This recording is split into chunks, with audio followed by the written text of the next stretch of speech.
Kevin Spacey, once the face of prestige television as Frank Underwood, didn't just fall, he was nearly erased. A two-time Academy Award winner and former artistic director of London's Old Vic, he commanded more than $10 million a year and the aura of a transformative chameleon. Then, in October 2017, a single allegation detonated a chain reaction that rewrote his career and Hollywood's rules. At his peak, Spacey embodied power. Oscars on the shelf, a Golden Globe for House of Cards, and industry reverence for range, craft, and control. He cultivated mystique intensely private, fiercely focused while steering one of the era's defining streaming dramas. The pedestal mattered. This wasn't just a bankable star, it was an institution. Which is precisely why the reckoning that followed would become a case study, not merely in personal downfall, but in how corporate, legal, and cultural pressures now converge to decide who gets to keep working in Hollywood. The unraveling began when actor Anthony Rapp accused Spacey of making a sexual advance toward him in 1986, when Rapp was 14. Published in late 2017, the account opened floodgates. Over a dozen men came forward with similar claims, suggesting a decades-long pattern. 8 House of Cards crew members described a hostile environment for young men on set.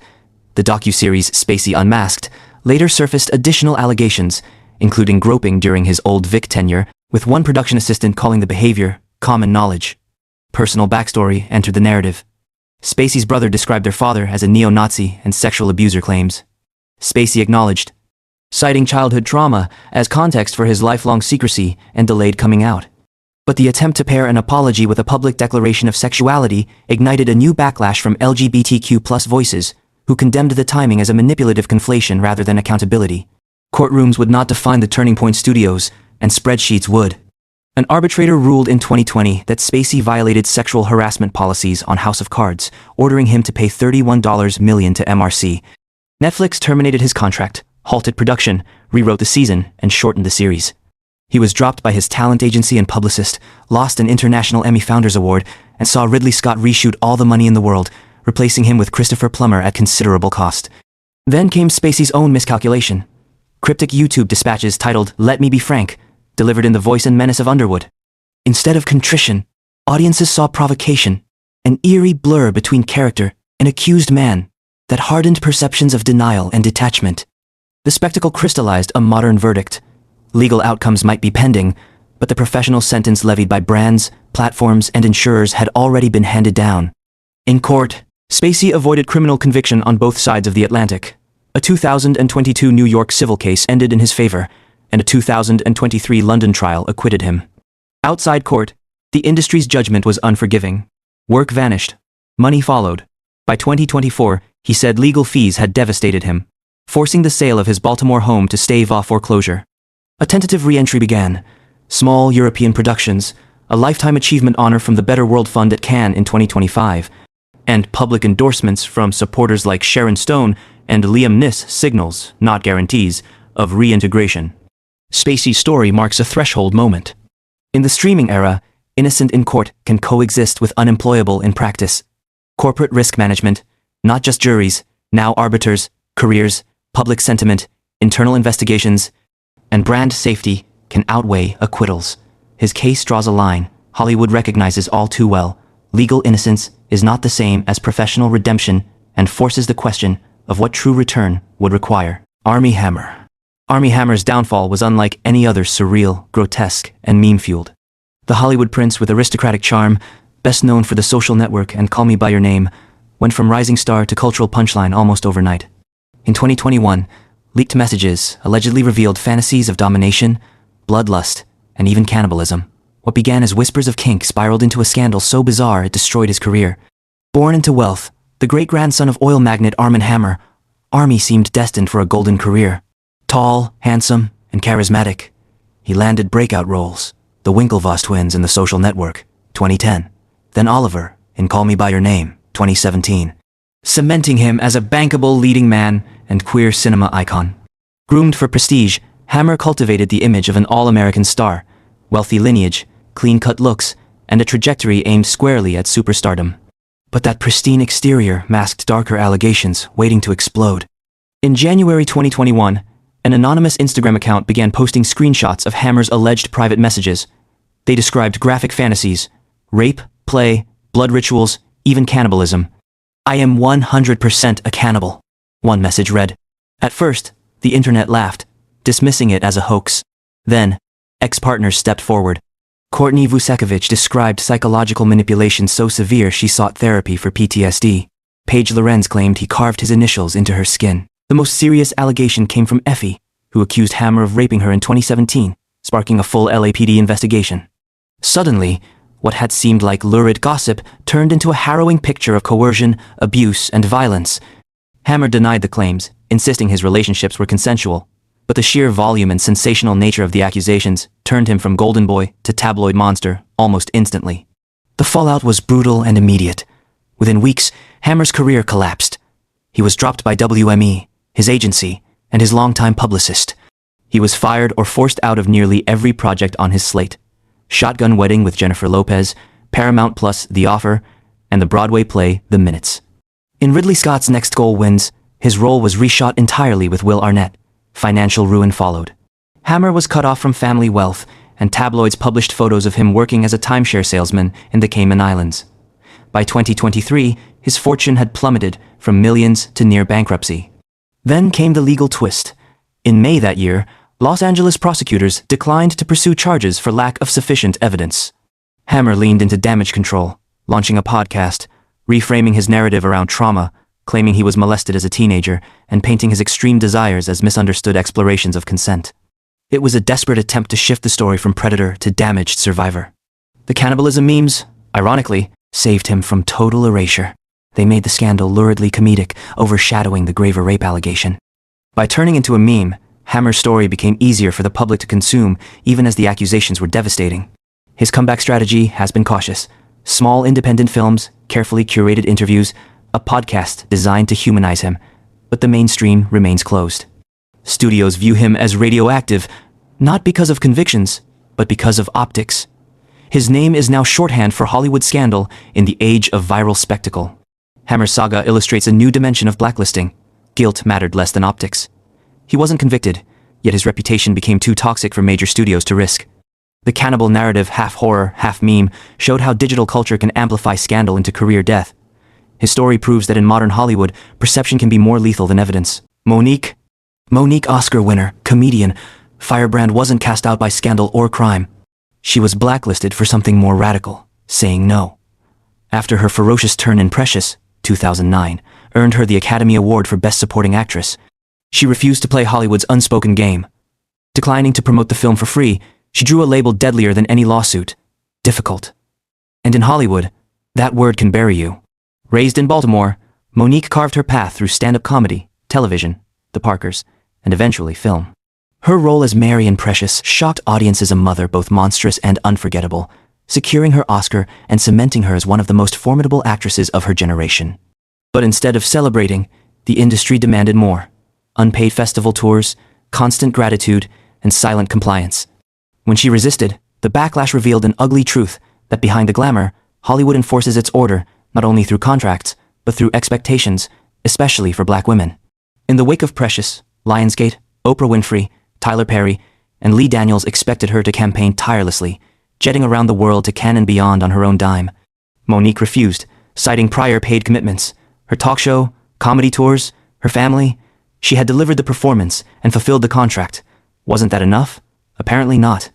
Whispers of difficult began to circulate, quickly calcifying into an unofficial blacklist.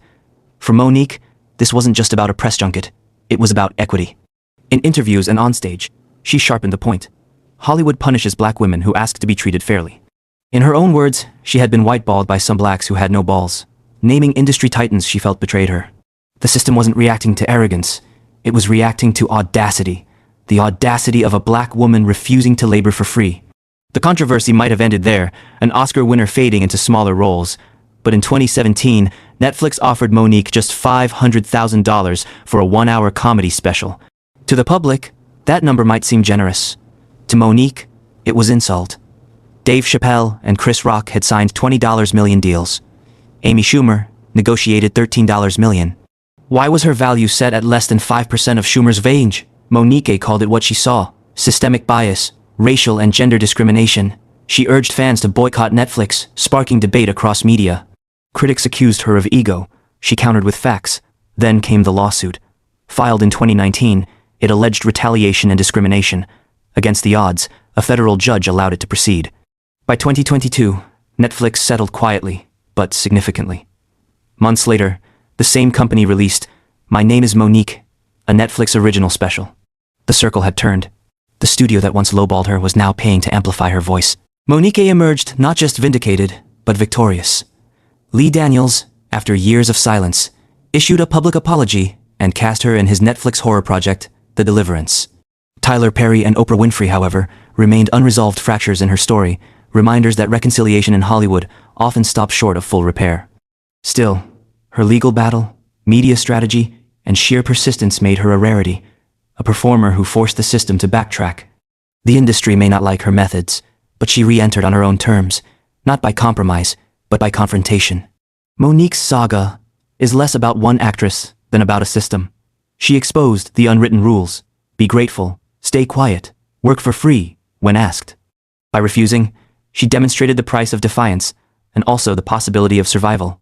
Her story stands as a cautionary tale and a rallying cry that sometimes equity demands not compliance, but conflict. Katherine Heigl. Katherine Heigl didn't fall because of scandal, crime, or abuse. She fell because she spoke. Once among Hollywood's highest-paid actresses, earning up to $15 million per film, Heigl seemed unstoppable. From Emmy-winning Grey's Anatomy to rom-com hits like 27 Dresses, she was America's sweetheart. But blunt honesty about sexism, long hours, and scripts turned her into Hollywood's cautionary tale. The actress labeled difficult and quietly erased from the A-list. Born in Washington, D.C., Heigl began as a child model before breaking through in television. Her role as Dr. Izzy Stevens on Grey's Anatomy transformed her into a household name, winning an Emmy in 2007. Soon after, she transitioned into films, starring in box office successes like Knocked Up, 2007, and 27 Dresses, 2008. At her peak, she was on par with male stars in both pay and demand, but unlike many actresses who stayed silent to protect their careers, Heigl voiced criticisms publicly. And Hollywood, at the time, had no patience for outspoken women. The first crack appeared in 2008. In a Vanity Fair interview, Heigl criticized Knocked Up, calling it a little sexist for portraying women as uptight and humorless while men were charming slackers. Director Judd Apatow and co-star Seth Rogen felt betrayed, and the press amplified the tension. That same year, she withdrew her name from Emmy consideration, claiming Grey's Anatomy hadn't given her material worthy of a nomination. The statement was interpreted as a jab at the show's writers, angering creator Shonda Rhimes and souring her relationship with the production team. In 2009, she went on The Late Show with David Letterman, complaining about 17-hour workdays. Though her critique of overwork would later echo labor movements in Hollywood, at the time she was branded ungrateful, biting the hand that fed her. Piece by piece, her reputation hardened into a blacklist defined not by crime but by candor. The difficult label stuck. Shonda Rhimes instituted a no assholes policy, pointedly declaring there were no Heigls allowed on set. Studio executives stopped offering her major roles. By the early 2010s, the actress who once stood at the top of the industry found herself relegated to low-budget projects and television pilots that never took off.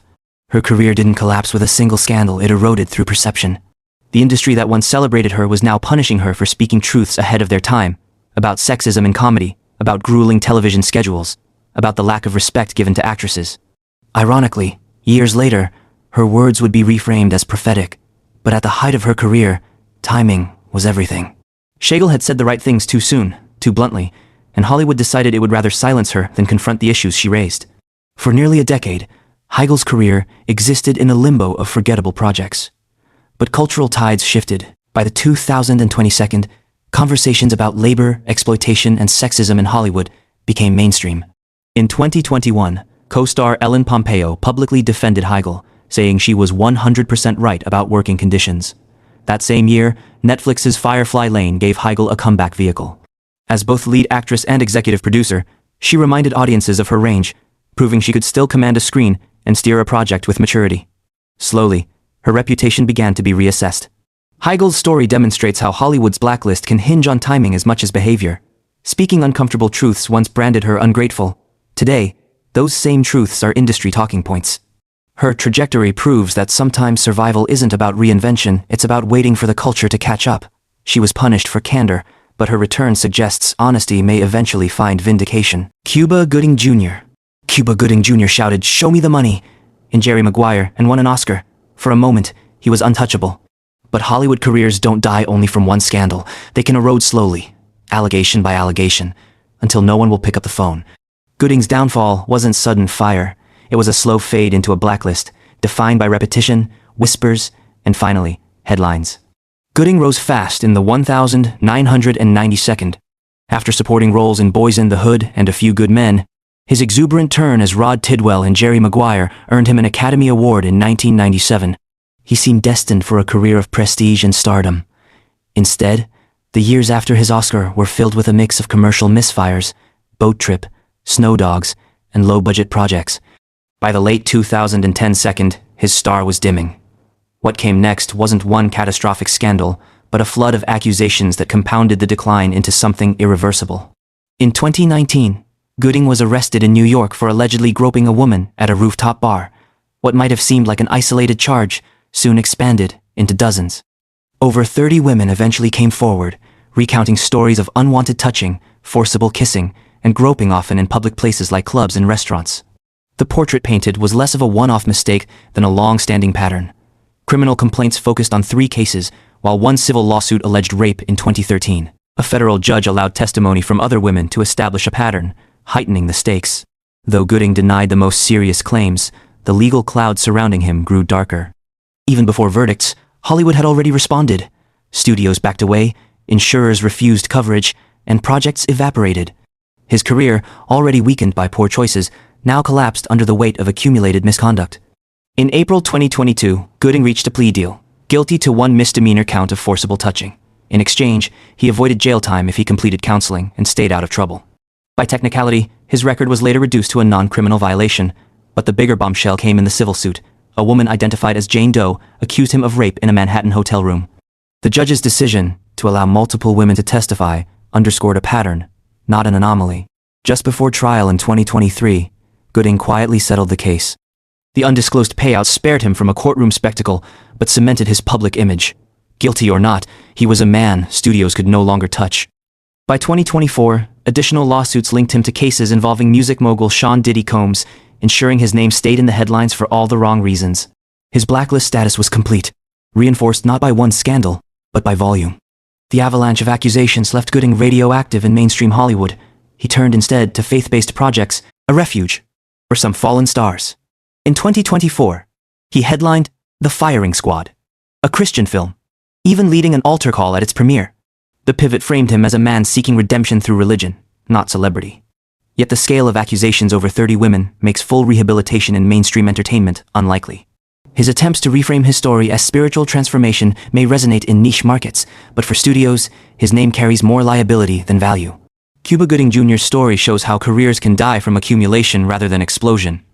Without a single high-profile conviction, his name still became synonymous with misconduct. His case reveals how Hollywood calculates risk. Too many accusations, even without prison time, equal exile. His legacy is now split: Oscar-winning talent versus a cautionary tale of how allegations, when numerous enough, bury even the brightest stars. Rose McGowan. Rose McGowan's blacklisting wasn't about scandal, addiction, or criminal charges. It was war. Once a cult film starlet of the 1992nd Scream, The Doom Generation, she became one of the first voices to take on Hollywood's most untouchable power brokers. Her decision to expose Harvey Weinstein didn't just cost her roles, it cost her the industry itself. McGowan wasn't cast out quietly. She lit the match herself and watched Hollywood burn. In the mid-1992nd, McGowan was poised for stardom, striking beauty, offbeat charisma, and roles in films that made her both indie darling and mainstream recognizable. But her trajectory shifted from acting to activism after a traumatic assault in 1997 when she said Weinstein raped her at Sundance. For years, silence and NDAs buried the truth. When the Me Too wave rose in 2017, McGowan stood at its front lines, naming Weinstein directly. In doing so, she wasn't just speaking against a predator, she was taking aim at the entire structure that had protected him. By 2017, whispers became headlines. McGowan accused Amazon Studios of shelving her project after she reported Weinstein internally, linking her lack of roles directly to his influence. That same year, Time named her among the silence breakers. But the retaliation, she claimed, had already begun years earlier. In a 2019 lawsuit, McGowan alleged that Weinstein hired attorneys David Boies and Lisa Bloom, and even the Israeli intelligence firm Black Cube, to infiltrate her circle, pose as journalists, and sabotage her credibility. Agents befriended her under false pretenses, gathering details of her memoir, Brave. Though the case was dismissed on technical grounds, the allegations were chilling. Proof, she argued, of how far the machine would go to silence a woman who refused complicity. Unlike others who quietly settled or sought private redemption, McGowan turned every confrontation into a public battle, refusing to soften her words for allies or enemies. McGowan's confrontational style, however, cut both ways. At a 2018 book event, she clashed with a transgender activist, and her comments interpreted as exclusionary drew backlash from LGBTQ+ groups. She defended Asia Argento after accusations of sexual abuse against her surfaced, angering Me Too allies. She even tweeted an apology to Iran after a U.S. airstrike, calling the Democratic Party a deep cult. To some, these actions blurred the line between fearless truth-telling and reckless provocation. Hollywood, already hostile, now had reason to disown her entirely. Roles evaporated, projects disappeared. Unlike many who tried to craft redemption arcs, McGowan showed no interest in coming back. Instead, she shifted outward, publishing Brave, starring in the documentary series Citizen Rose, and releasing her music project Planet 9. She stopped playing by Hollywood's rules, building her own platform outside its gates. For McGowan, exile wasn't tragedy, it was liberation by fire. Professionally, McGowan's acting career all but ended. Small indie appearances aside, she transformed into an activist and outsider artist.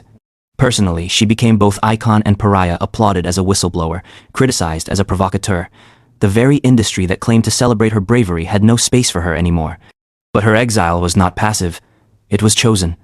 She declared war, and Hollywood returned fire. The cost was total: roles, networks, and credibility within the mainstream system. Yet for many, she became a symbol of uncompromising defiance. McGowan's legacy is paradoxical. She is remembered less for her films than for her refusal to stay silent. She embodies the cost of truth-telling in an industry built on silence agreements and backroom deals.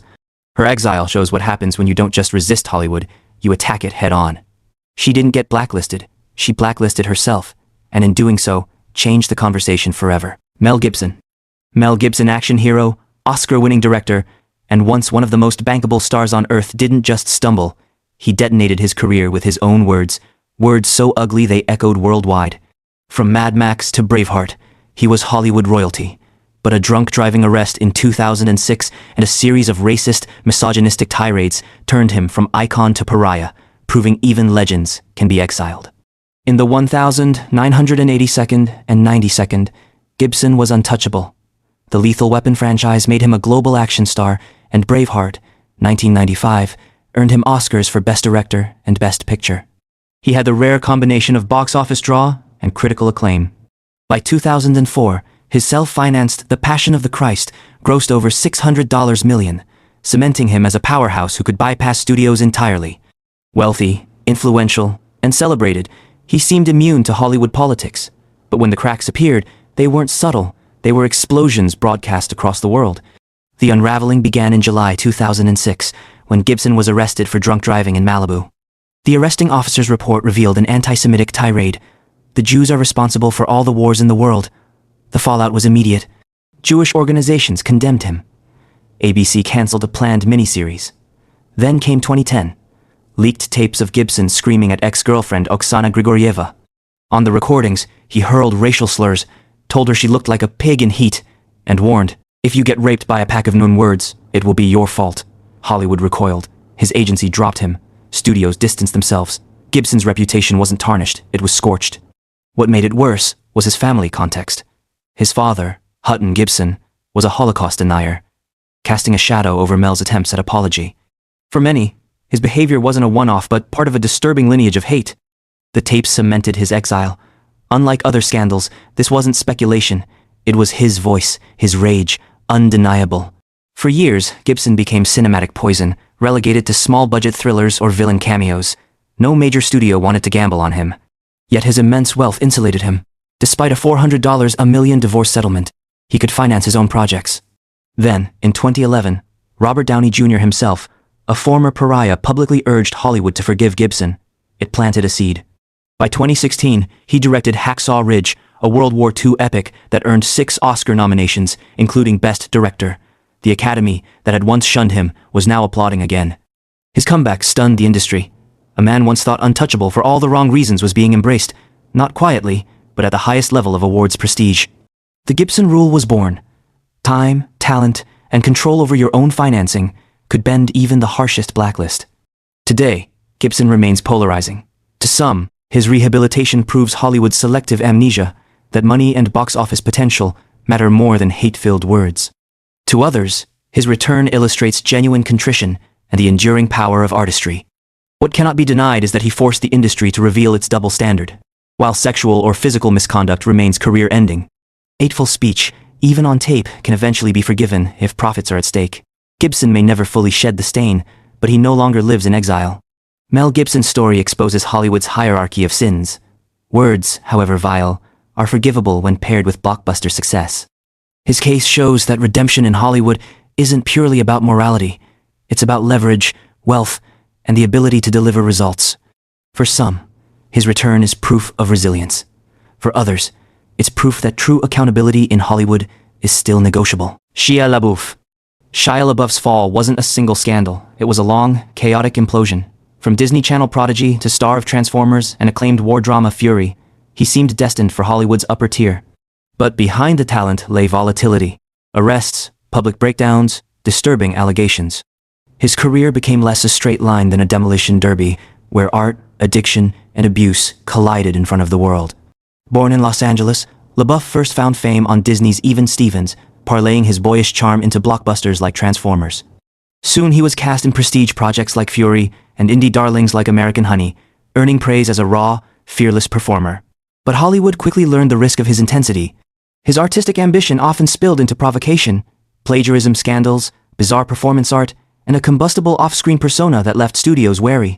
For a moment, he embodied both promise and peril, the kind of actor who might win an Oscar or implode before 30. Even before the gravest accusations, LaBeouf's record was stained with erratic behavior. He plagiarized a short film, performed public stunts that blurred performance and breakdown, and collected arrests. Public intoxication, disorderly conduct, drunken tirades. In 2017, a Georgia arrest caught him on video, unleashing a racist rant at police, calling one black officer stupid and telling him he'd go to hell because of his skin color. Earlier, in 2011, he was filmed punching a man outside a bar. Each incident deepened the image of a troubled provocateur. Then came December 2020. Musician and ex-girlfriend FKA Twigs filed a lawsuit accusing him of sexual battery, assault, and emotional distress. She detailed harrowing abuse, being choked while asleep, threatened with car crashes, knowingly infected with an STD. Another ex supported her claims. The lawsuit painted not just an unstable artist, but a dangerous partner. LaBeouf's response was both confession and denial. He admitted to abusing myself and everyone around me for years, yet rejected key allegations. Agencies dropped him. He entered rehab. But the revelations kept spiraling. His semi-autobiographical film, Honey Boy, initially praised as a therapeutic masterpiece, was later disavowed by LaBeouf himself, who admitted he had lied in crafting its narrative. The blurred lines between confession and manipulation fractured trust further, and yet, amid the wreckage, reinvention took shape. Preparing for the role of Padre Pio, LaBeouf converted to Catholicism, publicly claiming faith had saved him. Then, in 2024, came the shock. Francis Ford Coppola cast him in Megalopolis. Walking Cannes' red carpet alongside the legendary director, LaBeouf resurfaced in the very spotlight many thought forever lost.